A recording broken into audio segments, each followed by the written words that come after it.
I am very happy to be here among you today and very, very grateful, first of all, that you have given me the opportunity to serve you as your MP for the last 1.5 years. നിങ്ങളുടെ ജനപ്രതിനിധിയായി ഇന്ത്യയുടെ പാർലമെന്റിൽ നിങ്ങളെ പ്രതിനിധീകരിക്കാൻ ഒരു അവസരം എനിക്ക് നൽകിയതിൽ ഞാൻ വളരെയധികം സന്തോഷവതിയും അഭിമാനപൂരിതയുമാണ്. It's truly an honor for me to be your representative in parliament. സത്യമായിട്ടും വലിയ ആത്മാഭിമാനമാണ് നിങ്ങളെ പാർലമെന്റിൽ നിങ്ങൾക്ക് വേണ്ടി ശബ്ദിക്കാൻ സാധിക്കുക എന്നത്.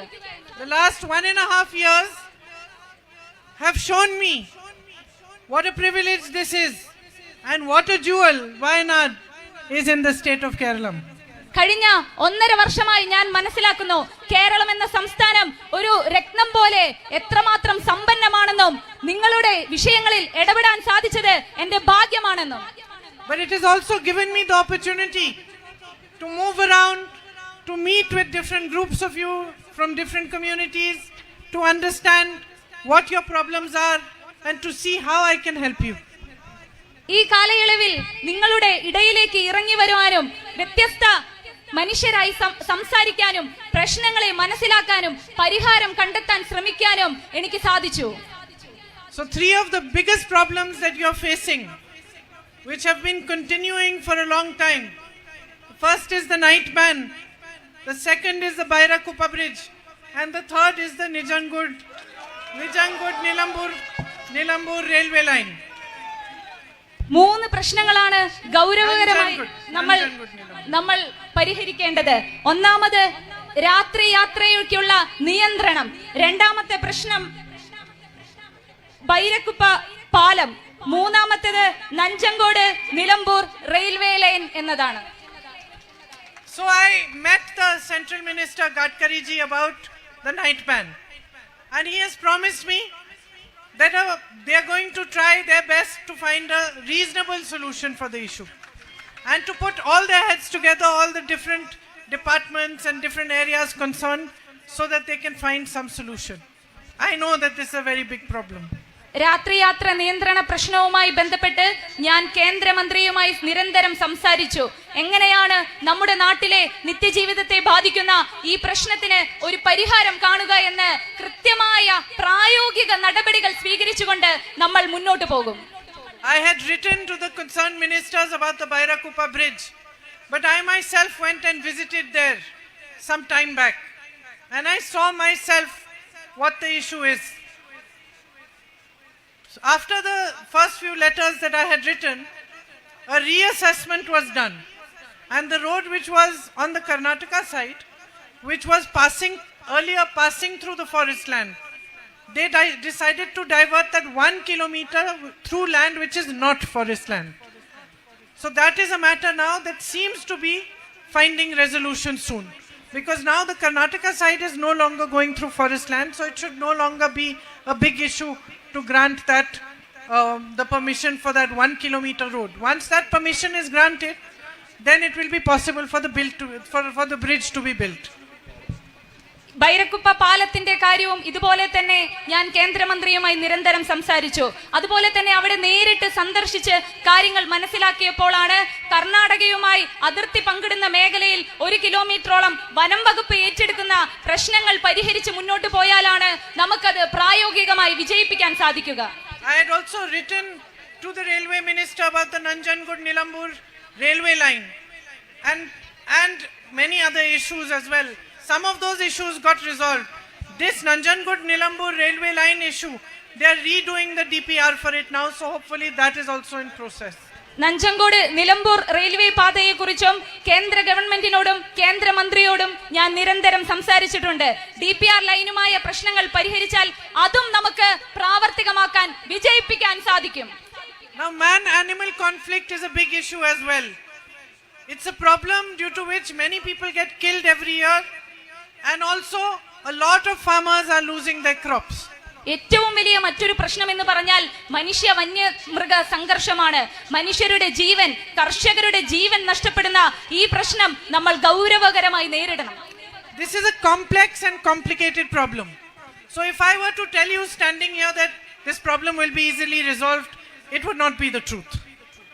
ഇത് എളുപ്പമായിട്ടുള്ള ഒരു ചെറിയ വിഷയമല്ല, വളരെ സങ്കീർണമായ ഒരു വിഷയമാണ്. ഞാൻ നിങ്ങളോട് അത് നമുക്ക് എളുപ്പത്തിൽ പരിഹരിക്കാമെന്ന് പറഞ്ഞാൽ അത് സത്യമല്ല. ഇത് വളരെ സങ്കീർണമായ ഒരു വലിയ പ്രശ്നം തന്നെയാണ്. To resolve this problem, we need political will. ഈ പ്രശ്നം പരിഹരിക്കാൻ നമുക്ക് രാഷ്ട്രീയ ഇച്ഛാശക്തി അനിവാര്യമാണ്. Not national, we need state level political will. First, സംസ്ഥാന and സർക്കാരിന്റെ national, but more so ഇച്ഛാശക്തിയാണ് ഏറ്റവും അധികം വേണ്ടത്. And one of the main frustrations I have as your MP is that at every step I can do this much work, but I need cooperation of the state government and the central government to be able to do more work for you.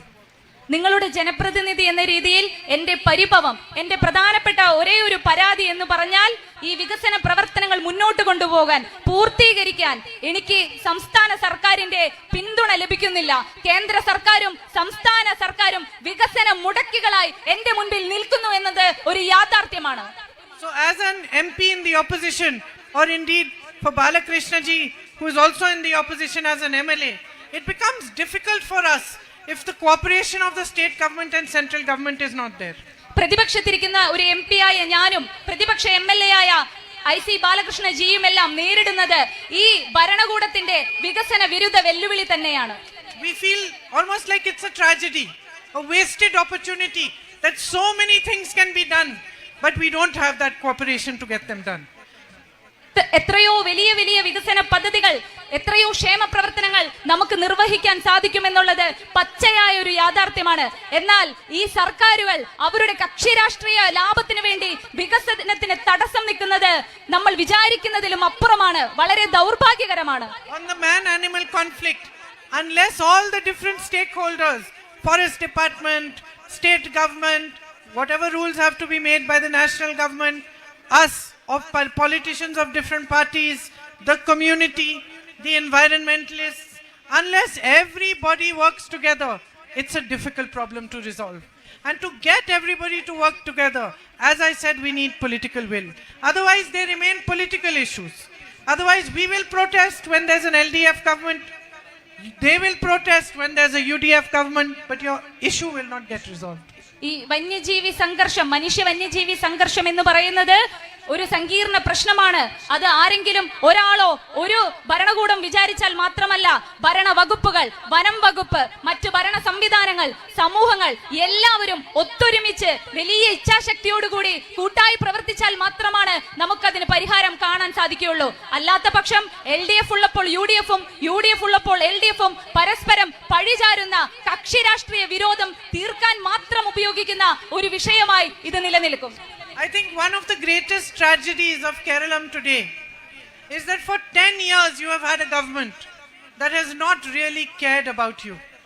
That the longer they have stayed in power, the more power they have got, the more corrupt they have become, and the more callous they have become. ഏറ്റവും സങ്കടം എന്ന് പറയുന്നത് 10 വർഷം LDF സർക്കാരിന് അധികാരം ലഭിച്ചിട്ടും മനുഷ്യരുടെ പ്രശ്നങ്ങൾക്ക്, ആശങ്കകൾക്ക് പരിഹാരം കാണാൻ സാധിക്കുന്നില്ല എന്നതാണ്.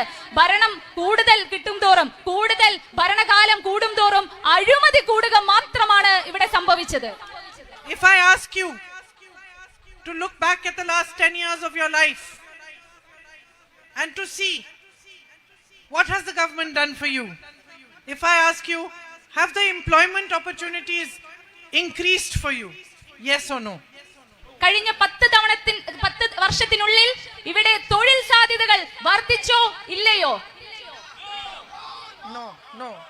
If I ask you whether education facilities have improved, വിദ്യാഭ്യാസ സൗകര്യങ്ങൾ നമ്മുടെ നാട്ടിൽ കൂടിയോ അതോ കുറഞ്ഞോ? has it become easier for you to access healthcare? ആരോഗ്യ മേഖലയിലേക്ക്, ആരോഗ്യ മേഖലയിൽ നമുക്ക് സൗജന്യമായ കാര്യങ്ങൾ അല്ലെങ്കിൽ മറ്റു കാര്യങ്ങൾ എളുപ്പത്തിൽ നേടാൻ സാധിച്ചോ ഇല്ലയോ? Those of you who run shops and businesses here, ഇവിടെ ചെറുകിട കടകൾ, വ്യവസായങ്ങൾ നടത്തുന്നവരുടെ അവസ്ഥ എന്താണ്? have your businesses been earning more, or have you been facing more and more problems over the last 10 years? കൂടുതൽ ലാഭമാണോ അതോ കൂടുതൽ പ്രതിസന്ധികളും പ്രശ്നങ്ങളുമാണോ നിങ്ങൾ നേരിടുന്നത്? So the answer to all these questions is no. That means for 10 years, what has the government done for you? എല്ലാ ചോദ്യങ്ങൾക്കും ഉത്തരം ഇല്ല എന്നാണ്, നോ എന്നാണ്. അങ്ങനെയെങ്കിൽ 10 വർഷം ഭരണത്തിലിരുന്ന ഈ സർക്കാർ എന്താണ് ചെയ്തത്? Today Kerala is burdened by debt. Keralam അതിന്റെ ബാധ്യത ചുമക്കുകയാണ്. Your natural resources are being handed over to big corporates like Adani. നമ്മുടെ പ്രകൃതി വിഭവങ്ങൾ അത് കുത്തക മുതലാളിമാരായ അദാനിയെ പോലെയുള്ളവർക്ക് വിട്ടുകൊടുക്കുന്നു. For all those who come from Kerala and those who actually love Kerala, people like me who are dedicated to the service of the people of Kerala, it's nothing short of a tragedy. We see the sea, the resources, the beautiful forests, the tourism opportunities, the population which is intelligent, educated, hardworking. We see resources everywhere being wasted, opportunities everywhere being wasted. ഏറ്റവും സങ്കടകരമായ ഒരു കാര്യം, കേരളത്തെ സ്നേഹിക്കുന്നവർ, കേരളത്തിന്റെ വികസനം ആഗ്രഹിക്കുന്നവർ ഇവിടത്തെ പ്രകൃതി വിഭവങ്ങൾ, നമ്മുടെ വിനോദസഞ്ചാര മേഖലയിലെ സാധ്യതകളെല്ലാം നമ്മൾ ഉപയോഗിക്കാതെ, അത് ക്രിയാത്മകമായി ഉപയോഗിക്കാൻ ഒരു സർക്കാരിന് സാധിക്കാതെ അത് നശിപ്പിച്ചു കളയുന്ന അലസത നമ്മളെ വേദനിപ്പിക്കുന്നു. We look at the tribal communities and we see that in this day and age they have no access to healthcare. They are riddled with diseases like anemia. They are malnutritioned. Alcoholism is going up because there is no employment opportunity. Children go to school, they drop out of school because they don't get an equal education. They don't get an equal opportunity. ഇന്നും നമ്മുടെ ഗോത്രവർഗ മേഖലയിലെ മനുഷ്യർ, കുട്ടികൾക്ക് ആരോഗ്യ പ്രശ്നങ്ങൾക്ക് ഒരു പരിഹാരം കാണാൻ സാധിക്കുന്നില്ല. അവരെല്ലാവരും പോഷകാഹാര കുറവ് കൊണ്ട് അനീമിയ പോലെയുള്ള രോഗങ്ങൾ അവരെ പിടിമുറുക്കിയിരിക്കുന്നു. വിദ്യാഭ്യാസ മേഖലയുടെ ഉയർച്ചയിലേക്ക് അവർക്ക് ഈ കാലത്തും നടന്നു നീങ്ങാൻ സാധിച്ചിട്ടില്ല. മദ്യപാനം പോലെ, ലഹരിയുടെ ഉപയോഗം പോലെ ഒരിക്കലും അടിമപ്പെടാൻ പാടില്ലാത്ത കാര്യങ്ങളിലേക്ക് ആ സമൂഹം വഴിതെന്നി പോയിട്ടുണ്ടെങ്കിൽ ഒരു സർക്കാരിന് അവർക്ക് കൃത്യമായ ദിശ കാണിച്ചു കൊടുക്കാൻ സാധിക്കാത്തത് കൊണ്ടാണ്. Their beautiful traditions, which are the foundation of humankind, their languages, their culture is all slowly dying out. നമ്മുടെ മനുഷ്യവർഗത്തിന്റെ അടിസ്ഥാനമായ മനോഹരമായ പൈതൃകം, അതിമനോഹരമായ സംസ്കാരം എല്ലാം ഇവിടെ നശിച്ചു പോകുന്നു, അല്ലെങ്കിൽ അതിനെ പൂർണ്ണതോതിൽ സംരക്ഷിക്കാൻ സാധിക്കാതെ വരുന്നു. The Forest Right Act is there to protect you, but it's not being used correctly. It's not being implemented. Thousands and thousands of applications are lying there without anybody looking at them. Forest act നമ്മുടെ നന്മയ്ക്കുള്ളതാണ്, പക്ഷെ അത് കൃത്യമായി നടപ്പിലാക്കാൻ ഇവിടെ സർക്കാർ മുൻകൈ എടുക്കുന്നില്ല. ആയിരക്കണക്കിന് അപേക്ഷകളാണ് ഇപ്പോഴും വനം വകുപ്പിൽ കെട്ടിക്കിടക്കുന്നത്. From the central government, you have an attack on minorities. You have policies like the FCRA new policy, through which charities run by Christian organizations are virtually going to have to come to an end. കേന്ദ്ര സർക്കാരിന്റെ നയങ്ങൾ എത്രയോ ന്യൂനപക്ഷ വിരുദ്ധമാണ്. നമ്മുടെ FCRA നിയമ ഭേദഗതി സാമൂഹിക അല്ലെങ്കിൽ ജീവകാരുണ്യ മേഖലയിൽ സന്നദ്ധ പ്രവർത്തനങ്ങൾ നടത്തുന്ന സംഘടനകളെ തകർക്കാൻ വേണ്ടിയുള്ളതാണ്. I have worked with Mother Teresa's sisters for many years. I have seen with my own eyes the dedication and the love with which they treat people, picking people up from the streets, people who have maggots eating their wounds, little children who don't have parents. And when I go and meet them now, they tell me that they have tax raids in the middle of the night with officers coming into their parlors, people harassing them for documentation, for all sorts of things, only so that they can have an excuse to shut them down. പ്രിയപ്പെട്ടവരെ, ഞാൻ എന്റെ കണ്ണുകൊണ്ട് കണ്ടിട്ടുണ്ട്. തെരുവില് ചേരികളിൽ എറിയപ്പെട്ട മനുഷ്യരെ എടുത്തുകൊണ്ടുവന്ന് ശുശ്രൂഷ കൊടുക്കുന്ന ജീവകാരുണ്യ സ്ഥാപനങ്ങൾ, അനാഥമാക്കപ്പെട്ട കുഞ്ഞുങ്ങൾക്ക് ആലയമായി ഒരു സംരക്ഷണം തീർക്കുന്ന ജീവകാരുണ്യ സ്ഥാപനങ്ങൾ. എന്നാൽ ഇതുപോലെയുള്ള കേന്ദ്ര സർക്കാരിന്റെ ന്യൂനപക്ഷ വിരുദ്ധ നിയമങ്ങൾ കൊണ്ട് അവർ ശ്വാസം മുട്ടുകയാണ്. മറ്റ് ഡോക്യുമെന്റേഷനും മറ്റ് പേപ്പർ വർക്സിന്റെയും പേരിൽ അവരെ ഭീകരമായി അവരെ വേട്ടയാടുന്നത് കൊണ്ട് ആ സ്ഥാപനങ്ങൾ അടച്ചുപൂട്ടലിന്റെ വക്കിലെത്തി നിൽക്കുന്നു.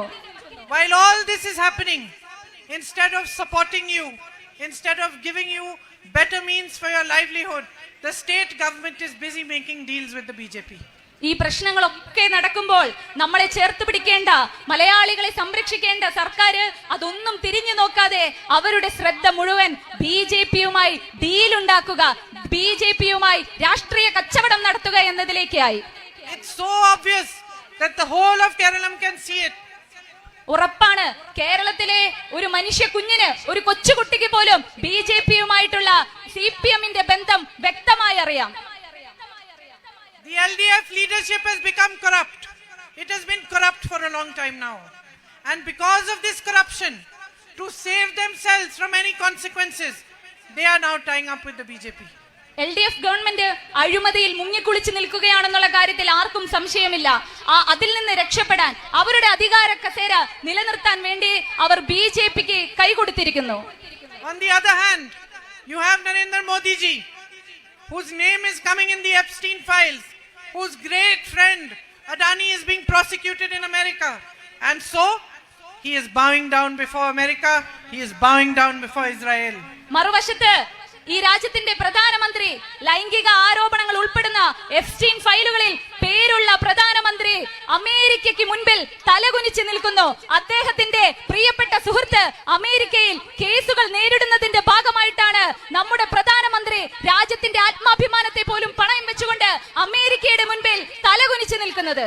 So you have a war in the Middle East, and you have lakhs and lakhs of your brothers and sisters, your sons and daughters, who have gone there to find employment because of lack of opportunities created over here.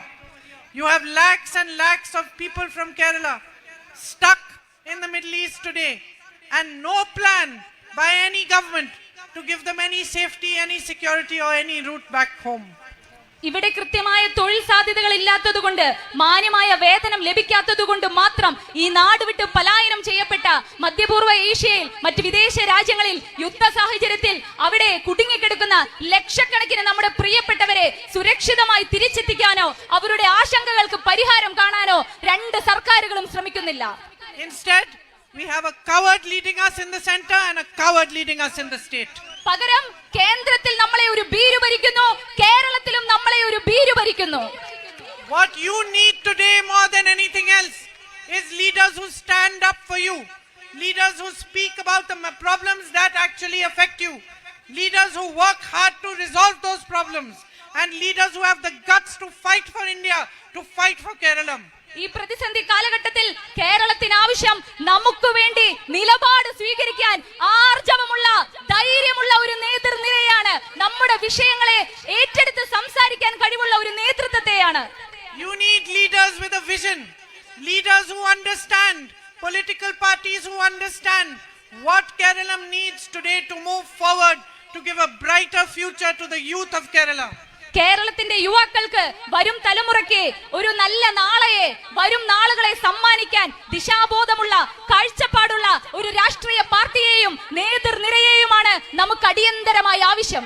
Neither do you need corrupt politics, nor do you need communal politics. നമുക്ക് അഴിമതിയിൽ മുങ്ങിയ രാഷ്ട്രീയവും വേണ്ട, നമുക്ക് വർഗീയത ഉപയോഗിക്കുന്ന രാഷ്ട്രീയവും വേണ്ട. You need a politics of development. And standing here in front of you, I want to tell you that the UDF and its leadership is fully prepared. It is experienced, it is competent, and it knows how to give you a government with a vision, a government that will move Kerala forward and into a phase of development and prosperity.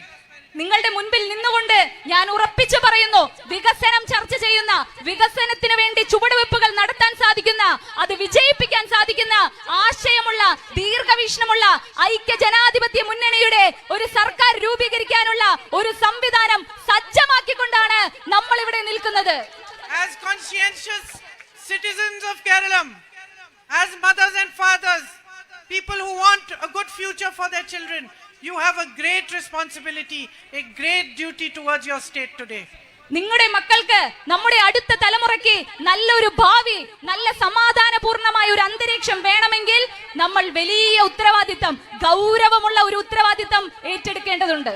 And that responsibility is to remind the entire political class, to remind each and every leader who stands before you and gives speeches and gives you lectures like I am doing now, to remind us that accountability is the cornerstone, the foundation of democracy. ഇവിടെ സംസാരിക്കുന്ന എല്ലാ നേതാക്കളോടും, എല്ലാ രാഷ്ട്രീയ പാർട്ടികളോടും നിങ്ങൾ പൗരന്മാർ ആവശ്യപ്പെടേണ്ടത് ഒന്നു മാത്രമാണ്. ഏറ്റവും പ്രധാനപ്പെട്ട കാര്യം എന്ന് പറയുന്നത് ജനാധിപത്യത്തിന്റെ ഏറ്റവും പ്രധാനപ്പെട്ട കാര്യം എന്ന് പറയുന്നത് വോട്ടർമാരോടുള്ള പൗരന്മാരോടുള്ള സുതാര്യതയാണ്. 10 years of unbridled power without accountability, without responsibility has brought Kerala here today to the highest record of unemployment, to burdens of debt on the economy. 10 വർഷത്തെ ദുർഭരണത്തിന്റെ ഫലമാണ് നമ്മുടെ നാട്, നമ്മുടെ സംസ്ഥാനം കുതിച്ചുയർന്ന തൊഴിലില്ലായ്മയുടെ മേഖലയിലേക്ക്, തൊഴിലില്ലായ്മയിൽ ഇത്രമാത്രം വർധനവ് സംഭവിച്ചിട്ടുണ്ടെങ്കിൽ, വിലക്കയറ്റത്തിൽ, അഴിമതിയിൽ ഇത്രമാത്രം നമ്മുടെ സംസ്ഥാനം ഞെരുങ്ങി അമരുന്നുണ്ടെങ്കിൽ അത് 10 വർഷത്തെ ദുർഭരണത്തിന്റെ ഫലമാണ്. To corruption at every level and to a state which has every resource possible available, but every resource that has been squandered and wasted. ഒരുപാട് സാധ്യതകളുള്ള, ഒരുപാട് വിഭവങ്ങൾ വലിയ രീതിയിൽ ഉപയോഗിക്കാൻ സാധിക്കുന്ന ഒരു സംസ്ഥാനം, അതെല്ലാം ഉപയോഗശൂന്യമായി, കാഴ്ചപ്പാടില്ലാതെ, ദീർഘവീക്ഷണമില്ലാതെ നശിപ്പിച്ചു കളയുന്നു. Give us the opportunity to provide you with a good government. ഒരു നല്ല ഭരണകൂടത്തെ നിങ്ങൾക്ക് സമ്മാനിക്കാൻ ഒരു അവസരം ഞങ്ങൾക്ക് തരൂ. Let us show you how a government, if dedicated to the people, if working hard to resolve your problems, can actually bring about change in your ഞങ്ങൾ life. കാണിച്ചു തരാം ജനങ്ങൾക്ക് വേണ്ടി പരിപൂർണമായി സമർപ്പിക്കപ്പെട്ട ഒരു ഭരണകൂടം എങ്ങനെയാണ് പ്രവർത്തിക്കുക എന്നത്. We want to build a world-class tribal university in Wayanad. വയനാടിന്റെ മണ്ണിൽ ലോകോത്തര നിലവാരമുള്ള ഒരു ട്രൈബൽ യൂണിവേഴ്സിറ്റി നമുക്ക് ഉറപ്പു നൽകാൻ സാധിക്കും. One that gives tribal children an opportunity to get a great education, but also one that preserves your languages, your traditions, your cultures, and makes every child proud of where he comes from. ഗോത്രവർഗ വിദ്യാർത്ഥികളുടെ കുഞ്ഞുങ്ങളുടെ പഠന നിലവാരം ഉയർത്തുക എന്നതിനും അപ്പുറം ലോകം ശ്രദ്ധിക്കുന്ന സവിശേഷതയുള്ള, പൈതൃകമുള്ള, വലിയ ചരിത്രമുള്ള ഗോത്രവർഗ സംസ്കാരത്തെ ഉയർത്തിപ്പിടിക്കാൻ നമ്മുടെ ഗോത്ര സർവകലാശാല നമ്മളെ സഹായിക്കും. We want to open coaching centers specially for marginalized communities and their children. പാർശ്വവൽക്കരിക്കപ്പെട്ട കുട്ടികൾക്ക്, വിദ്യാർത്ഥികൾക്ക് വേണ്ടി പ്രത്യേക കോച്ചിംഗ് സെന്ററുകൾ നമ്മൾ തുടങ്ങും. To help those affected by the man-animal conflict, we want to increase compensation by 50% and make a policy that it should be available to you within 7 days. വന്യജീവി മനുഷ്യ സംഘർഷത്തിന്റെ ഭാഗമായി ഇരയാക്കപ്പെട്ട മനുഷ്യർക്ക് അവരുടെ നഷ്ടപരിഹാരം 50% ഉയർത്തുകയും അത് 7 ദിവസത്തിനുള്ളിൽ നിങ്ങളുടെ കൈകളിലേക്ക് എത്തിക്കാൻ ഉറപ്പുവരുത്തുന്ന നയങ്ങൾ ഒരു സർക്കാർ, വരും സർക്കാർ ഉറപ്പായി ഏറ്റെടുക്കും. We want to give crop compensation in the identified hotspots of this conflict. ഈ സംഘർഷങ്ങൾ ഉണ്ടാകുന്ന സങ്കീർണമായ മേഖലയിൽ നശിപ്പിക്കപ്പെട്ട്, ഇല്ലാതാക്കപ്പെട്ട, നഷ്ടം സംഭവിച്ച കൃഷി ഉൽപ്പന്നങ്ങൾക്ക് ഇൻഷുറൻസ് നൽകുന്നതായിരിക്കും. And because we understand how difficult these 10 years have been, we want to give you some extra support in the way of our 5 guarantees to be able to face the problems that you are facing these days. 10 വർഷമായി വലിയ രീതിയിൽ ബുദ്ധിമുട്ടുന്ന ഒരു ജനതയ്ക്ക് ഒരു ആശ്വാസം എന്ന പോലെ, ഒരു തുടക്കം എന്ന പോലെ UDF സർക്കാർ 5 ഗ്യാരണ്ടികൾ നിങ്ങൾക്ക് ഉറപ്പ് നൽകുന്നു. The first of these guarantees is bus travel free for all women across Kerala. ഒന്നാമത്തെ ഗ്യാരണ്ടി എന്ന് പറയുന്നത് കേരളത്തിലെ മുഴുവൻ സ്ത്രീകൾക്കും KSRTC ബസ്സുകളിൽ സൗജന്യ യാത്ര ഉറപ്പുവരുത്തും. The second is 1000 rupees per month for all college going girls. രണ്ടാമത്തേത് എല്ലാ കോളേജ് വിദ്യാർത്ഥിനികൾക്കും 1000 രൂപ സ്കോളർഷിപ്പ് നൽകും. The third is 3000 rupees per month welfare pension for senior citizens and a ministry specially for senior citizens. മൂന്നാമത്തേത് എന്ന് പറയുന്നത് ക്ഷേമ പെൻഷനുകൾ മുതിർന്ന പൗരന്മാർക്ക് 3000 രൂപയായി ഉയർത്തുന്നതോടൊപ്പം തന്നെ അവരുടെ ആകുലതകൾ, അവരുടെ വാർദ്ധക്യകാലത്തെ അവരുടെ ആശങ്കകൾ അകറ്റുന്നതിന് വേണ്ടി മുതിർന്ന പൗരന്മാർക്ക് വേണ്ടി പ്രത്യേക വകുപ്പ് ആരംഭിക്കും. The fourth is 5 lakhs rupees of an interest-free loan to those young people, young men and women who want to open their own businesses. അഞ്ചാമത്തെ എന്ന് പറയുന്നത് നമ്മുടെ നാട്ടിലെ പ്രതീക്ഷ നശിച്ച യുവാക്കളെ കൈപ്പിടിച്ചുയർത്തുന്നതിന് വേണ്ടി 5 ലക്ഷം പലിശരഹിത വായ്പ സ്റ്റാർട്ടപ്പ് ലോണുകളായി നമ്മൾ നൽകും. The fifth is a scheme that the Congress party implemented successfully in Rajasthan when we were in government. അഞ്ചാമത്തേത് എന്ന് പറയുന്നത് രാജസ്ഥാനിൽ നമുക്ക് ഉണ്ടായപ്പോൾ നമ്മൾ പ്രഖ്യാപിക്കുകയും വിജയിപ്പിച്ചു കാണിക്കുകയും ചെയ്ത ഒന്നാണ്. This 25 lakhs health insurance for every household, which means that up to 25 lakh rupees, any medical expenditure, whether it is for a surgery, for medical tests, for medicines, will be free for you. ആരോഗ്യ ചികിത്സാ രംഗത്ത് ശസ്ത്രക്രിയ ആയിക്കോട്ടെ, മറ്റ് ആരോഗ്യ പ്രശ്നങ്ങളായിക്കോട്ടെ, ഓരോ കുടുംബത്തിനും 25 ലക്ഷം രൂപയുടെ ആരോഗ്യ പരിരക്ഷ ഇൻഷുറൻസ് UDF ഗവൺമെന്റ് ഉറപ്പുവരുത്തും. But aside from these guarantees, what we want to provide for you is a government that listens. എല്ലാത്തിലും അപ്പുറം, ഈ ഗ്യാരണ്ടികൾക്കെല്ലാം അപ്പുറം നമുക്ക് തരാൻ ആഗ്രഹിക്കുന്നത് നിങ്ങളെ കേൾക്കുന്ന, നിങ്ങളെ ശ്രവിക്കുന്ന ഒരു സർക്കാരിനെയാണ്. And a government that cares. നമ്മളെ കുറിച്ച് ആശങ്കപ്പെടുന്ന, നമ്മളെ ചേർത്ത് പിടിക്കുന്ന, പരിപാലിക്കുന്ന ഒരു സർക്കാർ. My sisters here who are Asha and Anganwadi workers, they know. They protested for months and months before the government even bothered to listen to them. And finally, only before the elections, they got a hearing. ഇവിടെയുള്ള എന്റെ സഹോദരിമാരിൽ ആശാവർക്കർമാരായ, അംഗൻവാടി ജീവനക്കാരായവർക്കറിയാം, മാസങ്ങളോളം നിങ്ങൾ ആത്മാഭിമാനത്തിന് വേണ്ടി, minimum വേതനത്തിന് വേണ്ടി നിങ്ങൾ പോരാടി. Please remember that India is a democracy. In a democracy, power belongs to you. It is your right to ask questions. It is your right to protest. It is your right to demand better wages. And nobody should put you down when you do so. ഒരു കാര്യം പ്രിയപ്പെട്ടവരെ, നമ്മൾ മറക്കാതിരിക്കുക, India എന്ന് പറയുന്നത് ഒരു ജനാധിപത്യ രാജ്യമാണ്. ആ ജനാധിപത്യ രാജ്യത്ത് അധികാരം എന്നത് പൗരന്റെ കയ്യിലാണ്.